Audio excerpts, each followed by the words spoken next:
तुम्ही विकासाकरता आम्हाला जे कर्ज दिलाय या 5 वर्षामध्ये या ठिकाणी प्रामाणिक प्रयत्न करून सोलापूर शहर, सोलापूर जिल्हा इथल्या प्रत्येक व्यक्तीच्या आशा, आकांक्षा, अपेक्षा या पूर्ण करण्याचं काम हे निश्चितपणे या ठिकाणी आपण करणार आहोत। मगाशी पालकमंत्री साहेबांनी सांगितलं 2017 ला आपण 49 निवडून आलो होतो। 2026 मध्ये 102 जागा लढवून 87 नगरसेवक आपले निवडून आले। सोलापूरच्या इतिहासामध्ये हा देखील एक रेकॉर्ड आहे। अशा प्रकारचा स्ट्राइक रेट हा कधीच कुठल्या पक्षाला मिळाला नाही। सगळे रेकॉर्ड या ठिकाणी आपण तोडले आहेत। तर जिल्हा परिषदेमध्येही 2017 साली आम्ही 14 होतो। 14 वरनं हनुमान उडी मारली आणि थेट 38 त्या ठिकाणी झालो आणि पूर्ण सत्ता आली। 11 पैकी 10 सभापती आपले झाले। आणि मला हे देखील सांगितलं पाहिजे, एकीकडे काँग्रेस आणि विरोधी पक्षांनी देशाच्या संसदेमध्ये महिलांचं आरक्षण रोखलं असलं तरी स्थानिक स्वराज्य संस्थांमध्ये भारतीय जनता पक्षाने 50 नाही 56% या ठिकाणी आमच्या बहिणींना, भगिनींना, महिलांना त्या ठिकाणी निवडून आणण्याचं काम केलेलं आहे। आणि म्हणून मला अतिशय आनंद आहे की एक प्रचंड मोठा विजय हा आपल्याला प्राप्त झाला। आणि अर्थातच या विजयाचे पहिले शिल्पकार ही शहराची आणि जिल्ह्याची जनता आहे। या विजयाचे दुसरे शिल्पकार भारतीय जनता पक्षाचा सामान्य कार्यकर्ता, एक एक कार्यकर्ता ज्यांनी बूथवर काम केलं तो कार्यकर्ता आहे।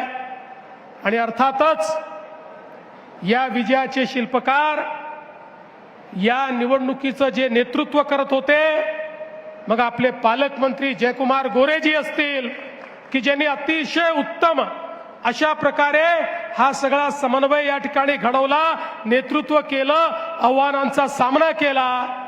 आणि सोबत आपली आमदारांची जी टीम आहे, मग या ठिकाणी विजय मालक असतील, सुभाष बापू असतील, सचिन कल्याण शेट्टी असतील, समाधान अवताळे असतील, देवेंद्र कोठे असतील किंवा आपले माजी आमदार आहेत रामभाऊ सातपुते, राजाभाऊ राऊत, नावं अनेक घेता येतील।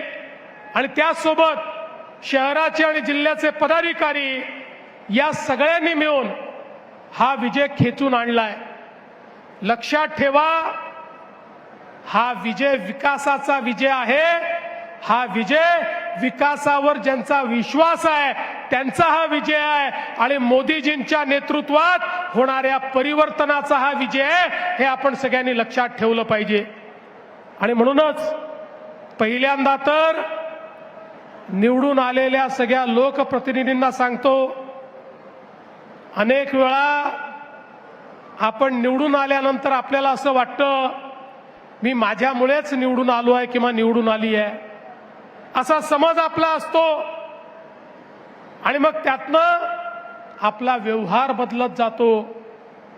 एक गोष्ट सगळ्यांनी लक्षात ठेवा, लोक जसं तुम्ही केलेला विकास पाहतात तसं लोक तुमचा व्यवहार काय आहे हा देखील पाहतात। एक वेळ विकास कमी झाला तर चालतो, पण जनतेसोबत तुमचा व्यवहार कसा आहे हे सर्वाधिक महत्त्वाचं असतं।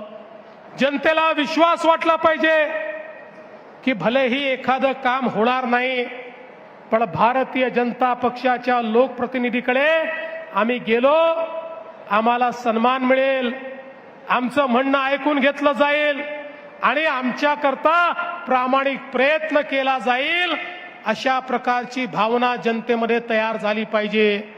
आणि म्हणून निवडून आलेल्या एकेका लोकप्रतिनिधीला सांगतो, या ठिकाणी भाजपची परीक्षा मोदीजींनी काय काम केलंय याच्यावरनं तर होणारच आहे, पण त्यासोबत स्थानिक व्यवहार कसा आहे याही माध्यमातून या ठिकाणी होणार आहे। त्यामुळे कुठल्याही परिस्थितीमध्ये पारदर्शी प्रामाणिकतेनं काम झालं पाहिजे। कुठल्याही प्रकारचा भ्रष्टाचार आम्ही खपवून घेणार नाही। या ठिकाणी एखाद्याला पदावरनं काढावं लागलं किंवा एखादं पद हातात नाही गेलं तरी हरकत नाही। लोकांनी पारदर्शी प्रामाणिकतेने काम करण्याकरता आपल्याला निवडून दिलेलं आहे। त्यामुळे लक्षात ठेवा, तुमच्या प्रत्येक गोष्टीत देवाभाऊ तुमच्या पाठीशी आहे, पण चुकलात तर चुकीला माफी नाही, हे देखील या ठिकाणी लक्षात ठेवलं पाहिजे। आणि म्हणून मी तर तुम्हाला एवढंच सांगतो, व्यवहाराचं तुम्ही बघा, लोकांशी तुमचा व्यवहार कसा आहे ते तुम्ही ठरवा आणि त्याची काळजी तुम्ही घ्या। विकासाची काळजी माझ्यावर सोडून द्या। तुम्हाला जे जे लागेल, तुम्ही जे जे मागाल, ती प्रत्येक गोष्ट या सोलापूरला या ठिकाणी देण्याचं काम हे मी निश्चितपणे करेन। आपल्याला कल्पना आहे, सोलापूरच्या अभियांत्रिकी महाविद्यालयाचा प्रश्न 1996 पासून भिजत गोंगळ होता।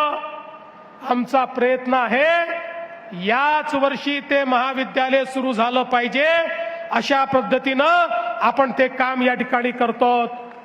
IT पार्कची आपण घोषणा केली, लगेच लोक म्हणायला लागले नुसती घोषणा आहे, नुसती घोषणा आहे, पण घोषणा करून थांबलो नाही। फेब्रुवारीमध्ये जागा हस्तांतरणाचा आदेश देखील काढला आणि आता एक अत्यंत उत्तम अशा प्रकारचा IT पार्क हा सोलापूरमध्ये तयार करून आमच्या शिकल्या सवरल्या मुलांच्या हाताला काम या सोलापूरमध्ये देण्याचा प्रयत्न आमचा असणार आहे। मला इथे आलो त्यावेळी आमच्या गारमेंट असोसिएशनचे लोक भेटले। ते म्हणाले, साहेब आपल्या सरकारच्या पॉलिसीमुळे आम्हाला फार फायदा झाला। मोठ्या प्रमाणात देशभरामध्ये आम्ही आता रेडीमेड गारमेंट आपले पाठवून राहिलो, एक्सपोर्ट देखील करतो। विमान सुरू झाल्यामुळे त्याचाही आम्हाला फायदा आहे। त्यांनी मला सांगितलं की आता आम्ही सोलापूरच्या गारमेंटचा एक्सपो हा दुबईमध्ये करणार आहोत। मी त्यांना सांगितलं तुमच्या दुबईच्या एक्सपोला देखील महाराष्ट्र सरकार तुमचा पार्टनर बनेल आणि त्या ठिकाणी आपल्या सोलापूरच्या गारमेंट्सचं प्रदर्शन आपण लावू। पण त्याच वेळी त्यांनी एक मागणी अजून माझ्याकडे केली की सोलापूरमध्ये रेडीमेड गारमेंटचा पार्क तयार झाला पाहिजे। या सोलापूरची संस्कृतीच